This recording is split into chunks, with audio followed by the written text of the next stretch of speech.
تفتكر انت غيرت كام مرة اطقم بوجيهات في عربيتك؟ متهيألي عدد لا يحصى من المرات، صح كده؟ تأكد انه نص العدد ده، يعني نص عدد المرات اللي انت غيرت فيها اطقم بوجيهات كانت ملهاش لازمة، فلوس في الارض انت دفعتها. طبعا انت مش مصدقني ومش فاهم انا هتكلم في ايه او انا ليه بقول كده.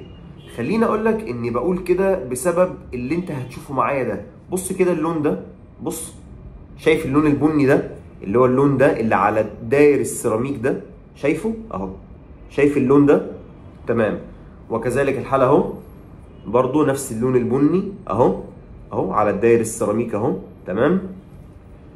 فنيين كتير، 70 80% من الفنيين، لان ما فيش حد عنده المعلومه دي الا اذا كان يعني فني فاهم قوي هو بيعمل ايه، او بجد دارس، او مهندس دارس.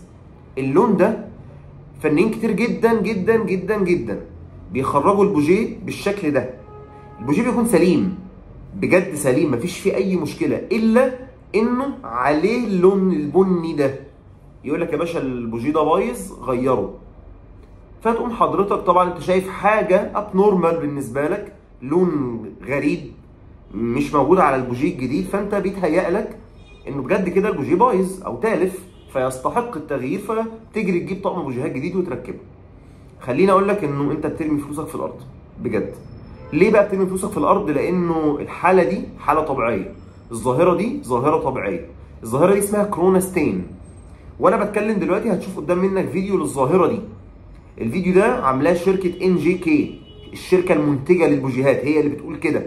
ومش الشركه دي بس اللي بتقول كده، جميع شركات ومصنعي السيارات بيقولوا ان في حاله ظاهره بتحصل للبوجيه اثناء ما هو شغال في الموتور اسمها كرونا ستين. ان البوجيه بيولد حوالين منه مجال مغناطيسي، المجال المغناطيسي ده بيشد الرواسب والاتساخات وبواقي الزيوت الخفيفه، بيشدها لجسم البوجيه. فنتيجه المجال المغناطيسي ده والجذب اللي بيحصل ده بينتج اللون ده.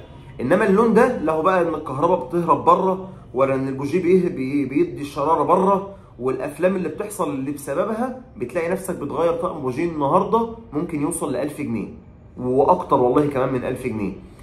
البوجيه يا جماعه لا يتم اختباره الا بجهاز البوجيهات، زي مثلا اوتول. بيتم اختبار سن الاشعال نفسه اخباره ايه، لكن مفيش حاجه اسمها السيراميك. اصل اللون السيراميك لو مكسور مشروخ دي حاجه تانية، لكن اللون ده ما اتغيرش علشانه البوجيه، لان دي ظاهره طبيعيه. بس كده، اتمنى ما اكونش طولت عليك. سلام عليكم.